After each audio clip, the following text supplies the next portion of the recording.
ఇక్కడ హేతుమద్భావ సంగతి.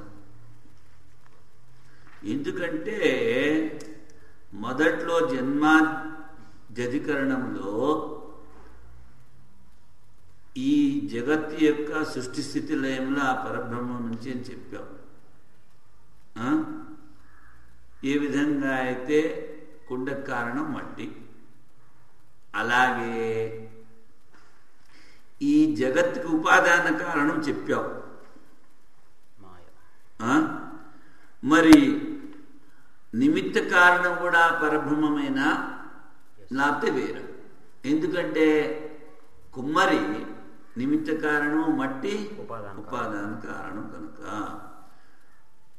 కనుక అది హేతువు, ఇది హేతువు ఉన్నటువంటి. అక్కడ హేతు ఏమిటి? ఈ జగత్ యొక్క సృష్టి పరబ్రహ్మం నుంచి అని చెప్పావు. మరి అక్కడ ఉపాదాన కారణం ఒకటే తీసుకోవాలా, నిమిత్త కారణం కూడా తీసుకోవాలా? నిమిత్త కారణం కూడా అంటే ఈ జగత్ కారణం బ్రహ్మము అన్నది ఇక్కడ విచారణ విషయం. కేవలం నిమిత్త కారణమా, కేవలం ఉపాదాన కారణమా, లేకపోతే రెండునా? స ఈశాం ఈక్షాం చక్రే స ప్రాణమసృజత. ఇచ్ఛపూర్వకమైన జగత్ సృష్టి, జగత్ కర్తృత్వం ఉంది కనుక పరమాత్మ కేవలం నిమిత్త కారణం, ఉపాదాన కారణం కాదు. ఎందుకంటే వ్యవహారంలో అలా కనిపించటం లేదు. ఈ వ్యవహారానికి ఆ పారమార్థానికి ముడివేస్తాడు.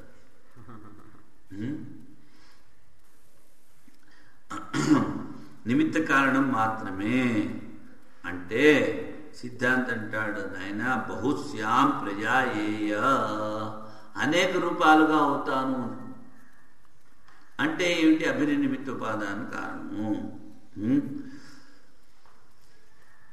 ఈక్షణకర్త, నిమిత్త కారణమైనటువంటి ఈక్షణకర్త ఆయనే అనేక రూపాలుగా అయ్యాడు కనుక ఆయనే ఉపాదానత్వం కూడా ఉంది.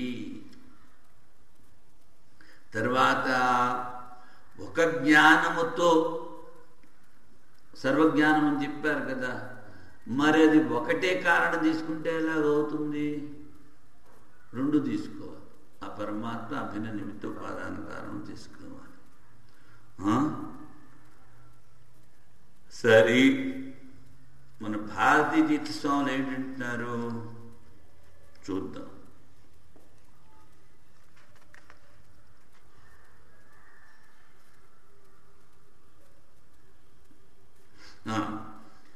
అక్కడ జగత్ కారణత్వము,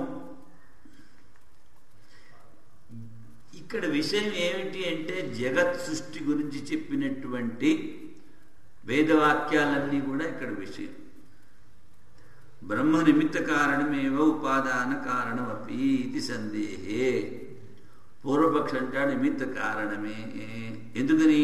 తదైక్షత, ఒకటే తీసుకున్నాడు. ఇది సృజ్య కార్య విషయ పర్యాలోచన శ్రవణ.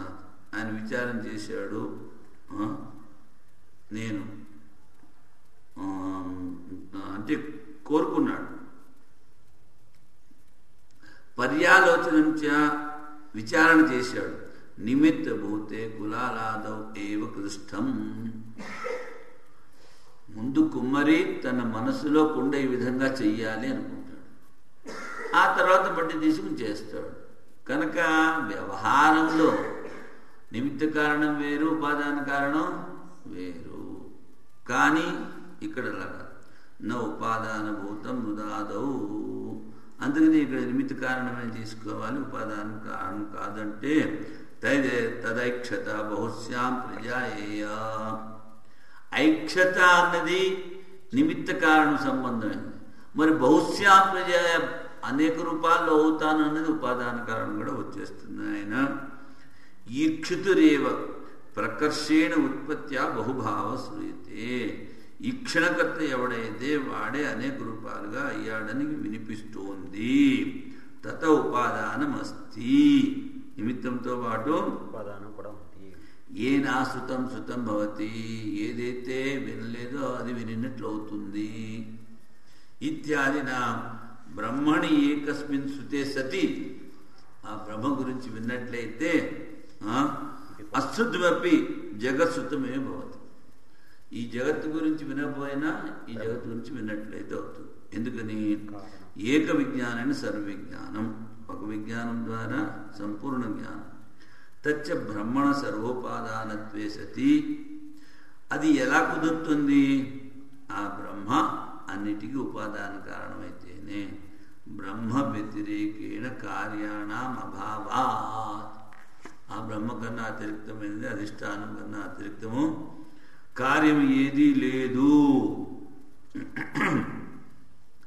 నిమిత్తత్వేతు సర్వేషు కార్యేషు బ్రహ్మణ అతిరిక్తేషు సత్సు కథం నామ ఏక విజ్ఞానం సర్వవిజ్ఞానం ప్రతిపాద్యతే. ఇప్పుడు కేవలం నిమిత్త కారణమే అని చెప్పావు అనుకో, ఉపాదాన కారణం కాదు అన్నావు అనుకో, ఆ బ్రహ్మ కన్నా అతిరిక్తమైనటువంటి వస్తువులు ఉండగా ఏక విజ్ఞానం ద్వారా సర్వవిజ్ఞానము అన్నటువంటి న్యాయం ఎలా కుదురుతుంది? ఈయన నిమిత్త కారణం అన్నాం, ఉపాదాన కారణం ఇంకోటి ఏదో ఉండాలి. మళ్ళీ ఇక్కడ ఒక విజ్ఞానం ద్వారా సర్వవిజ్ఞానం, అది ఎలా కుదురుతుంది? అది కుదరదు. అందుకని అభిన్న నిమిత్త ఉపాదాన కారణం పరమాత్మయే. ఇదేంటి? ప్రకృతి అధికరణమా? ప్రకృతి అధికరణం.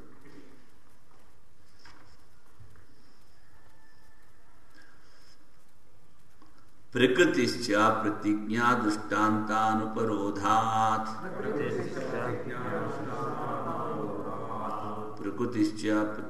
దృష్టాంతానుపరోధాత్, ప్రకృతిశ్చ ప్రతిజ్ఞా దృష్టాంతానుపరోధాత్, ప్రకృతిశ్చ అంటే నిమిత్త కారణం, ప్రకృతి అంటే ఉపాదాన కారణం. రెండు. ఎందుకని? ప్రతిజ్ఞ తర్వాత దృష్టాంతముల ద్వారా. ఎందుకని? ప్రతిజ్ఞ దృష్టాంతము. ప్రతిజ్ఞ ఏమిటి? ఏనా శృతం శృతం భవతి, అమతం మతం, అవిజ్ఞాతం విజ్ఞాతం. ఇవన్నీ కస్మిన్ భోగో విజ్ఞాతే సర్వమిదం విజ్ఞాతం భవతి. ఆత్మని ఖలు అరే దృష్టే శృతే మతే విజ్ఞాతే ఇదం సర్వం విదితం. ఇవన్నీ ఏమిటి? ప్రతిజ్ఞ. ప్రతిజ్ఞ మొదటి ఏమిటి? అశ్రుతం శృతం భవతి, అశ్రుతం జగత్. ఆ పరమాత్మ తెలుసుకున్నట్లయితే దేని గురించి అయితే మనం వినలేదో, మననం చేయలేదో, తెలుసుకోలేదో అంతా తెలుసుకోబడుతుంది. దేని తెలుసుకుంటే ఇదంతా తెలుసుకోబడుతుంది. ఆత్మని ఖలు దృష్టి, ఈ ఆత్మని కనుక తెలుసుకున్నట్లయితే శృతే మతే విజ్ఞాతే ఇదం సర్వం విదితం.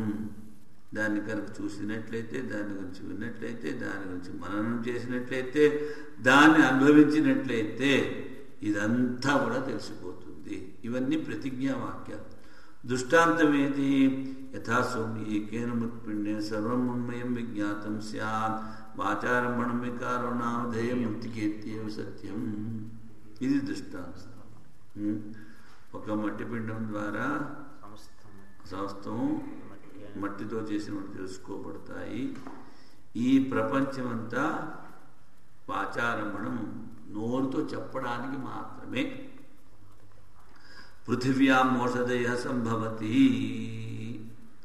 తర్వాత మూఢనాభి, శాలీడు ఆ గూడు కట్టడానికి అభిన్న నిమిత్త ఉపాదాన కారణము. అంటే వాడంటాడు,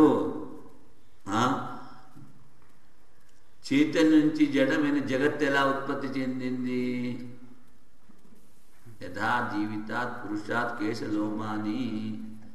పురుషుడు చైతన్యం, ఈ వెంట్రుకలు గోళ్ళు జడు. తర్వాత పేడ నుంచి పురుగులు, తేళ్ళు. ఆవు పేడ కలిపి పెట్టేస్తే అది కాదు, ఆవు పేడను పెరుగు కలిపి పెట్టేస్తే అవి తేళ్ళు అయిపోతాయి. మంత్రాలు చేస్తారు.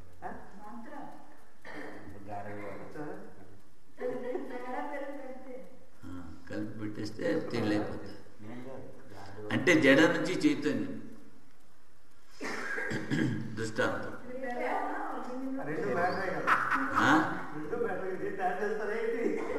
అది కాదు, అందులో ఏవో పురుగులు ఉంటాయి, ఆ పురుగులు అయితే మారుతాయి. చిన్న ఈ బ్యాక్టీరియా అన్ని చోట్ల ఎలాగో ఉంది, కాకుండా కొంచెం పెద్ద పురుగులేమో. అది కాకుండా మీరు మామూలుగా పేడ చాలా రోజులు ఎండిన తర్వాత దూరంగా పేడ తీసేయండి అని చిన్న పురుగు చాలా కనిపిస్తాయి. పేడ పురుగు అవే తేలి కింద అయిపోతాయి.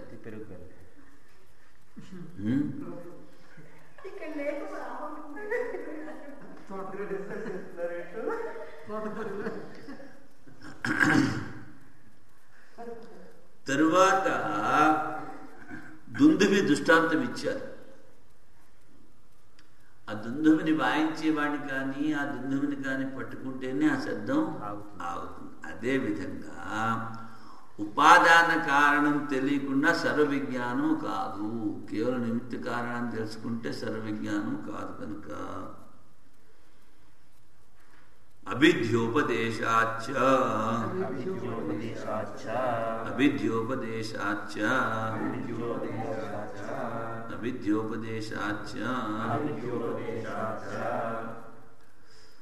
అభిధ కథనం సో అకామయత, వానిలో ఇచ్చి ఉన్నది, తదైక్షత వాడు కోరుకున్నాడు. ఇది అవిద్య. సృష్టికి ముందు ధ్యానం అవిద్య అంటే. అవిద్య తే చింతయ. అవిద్య ఉపదేశం అంటే సృష్టికి ముందు ఆయన ఈ విధంగా ధ్యానం చేశాడు, చింతన చేశాడు. సో కామయత ఇచ్చ తదైక్షత. ఇక్కడ ఉభయకారణం కనిపిస్తోంది. కామనాశ్రవణైన కర్తృత్వం, బహుభవన అవిధ్యానైన ప్రకృతిత్వం. కామన నిమిత్త కారణం, తర్వాత భౌస్యా ప్రజాయ అన్నప్పుడు బహుభవనము ఉపాదాన కారణము. కనుక ఈ ఉపాదాన కారణమే పరబ్రహ్మము అని చెప్పడానికి హేత్వంతరం. మనం కెమిస్ట్రీలో చూస్తాం, ఏమిటి H2O అంటాం, హైడ్రోజన్ ఆక్సిజన్ కలిస్తే నీళ్ళు వస్తుంది. ముందు కనిపించవు కదా. ఏ విధంగా అయితే వాయువు నుంచి స్థూలమైనటువంటి నీరు వస్తుంది, అదేవిధంగా నీళ్ళు చాలా కాలం ఉన్న చోట అక్కడ అది సున్నంలాగా పేరుకుపోతుంది కదా. ఇంకా ఏమిటంటే అంటే సూక్ష్మం నుంచి స్థూలానికి వస్తున్నాయి. అదేవిధంగా ఈ ఆకాశము కన్నా సూక్ష్మమైనది పరమాత్మ, దాని నుంచి ఈ సూక్ష్మభూతాలు స్థూలభూతాలు అన్నీ వస్తాయి. సాక్షాచ్చ ఉభయ ఆమ్నానాత్, సాక్షాచ్చ ఉభయ ఆమ్నానాత్, సాక్షాచ్చ ఉభయ ఆమ్నానాత్, సాక్షాచ్చ ఉభయ ఆమ్నానాత్, సాక్షాచ్చ ఉభయ ఆమ్నానాత్, సాక్షాచ్చ ఉభయ ఆమ్నానాత్. ఉపాదాన కారణము నిమిత్త కారణము రెండు కూడా వేదాల్లో చెప్పారట. ఎక్కడ? ప్రభవ ప్రియో రామ్నానా సర్వాణి హవాయిమాని భూతాని ఆకాశాదేవ సముత్పద్యంతే ఆకాశం ప్రత్యస్తం యంతి. మరి ఈ ఆకాశ రూపమైనటువంటి పరమాత్మ నుండి ఉద్భవిస్తున్నాయి, అందులోనే లయమవుతున్నాయంటే రెండు కారణాలు ఒకటే చోట చెప్పారు. ఎత్రతి లీయంతే తస్య ఉపాదానం, ఎక్కడైతే లీనమవుతున్నాయో అది ఉపాదానం, ఎక్కడి నుంచే సృష్టి అవుతుందో అది నిమిత్త కారణం.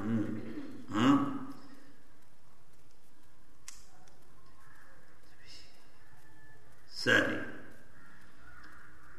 ఆత్మకృతే పరిణామాత్, ఆత్మకృతే పరిణామాత్, ఆత్మకృతే పరిణామాత్ ఆత్మకృతే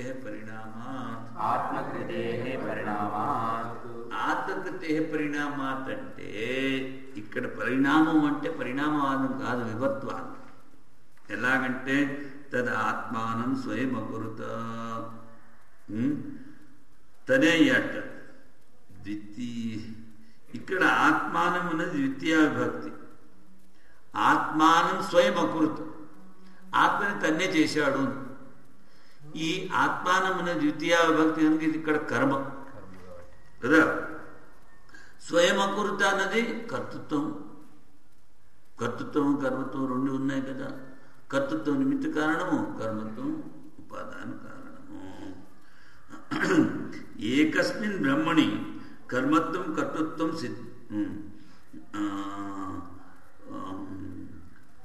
విరుద్ధం అంటాడు వాడు. ఒకడే కర్త ఒకడే కర్మ రెండేలాగా అవుతాడు అంటే నాయనే ఇక్కడ వివర్తవాదము. వివర్తవాదం ఎలాగా? శుక్తి రజతం అవుతుంది. అందుకని ఇక్కడ రెండు ఒకటే చోట ఉన్నాయి. వివర్తంలో ఆ పరమాత్మ ఆత్మరూపాపన్న పరమాత్మ ఆకాశమయ్యాడు, ఆకాశ రూపాపన్న పరమాత్మ వాయువయ్యాడు, వాయు రూపాపన్న పరమాత్మ మళ్ళీ అగ్ని అయ్యాడు. అందుకని అన్ని చోట్ల ఉన్నది పరమాత్మయే. యోనిశ్చహి గీయతే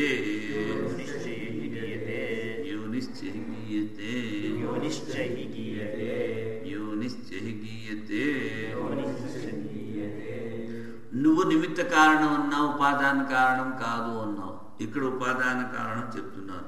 భూత యోని పరిపశ్యంతి ధీరాః. ఈ భూతములకు కారణము అంటే ఉపాదాన కారణం.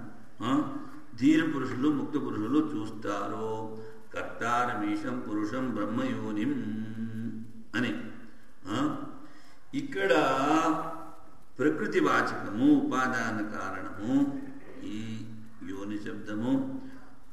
ఎలాగైతే ఓషధి వనస్పతులకు పృథివీ కారణము, అదేవిధంగా బ్రహ్మ ఉభయ కారణము సిద్ధము. ఇంకా ఒకటే అధికరణం ఉంది కదా. ఒకటే అధికరణం ఒకటే సూత్రం ఏమో కూడా ఒకటే సూత్రం కూడా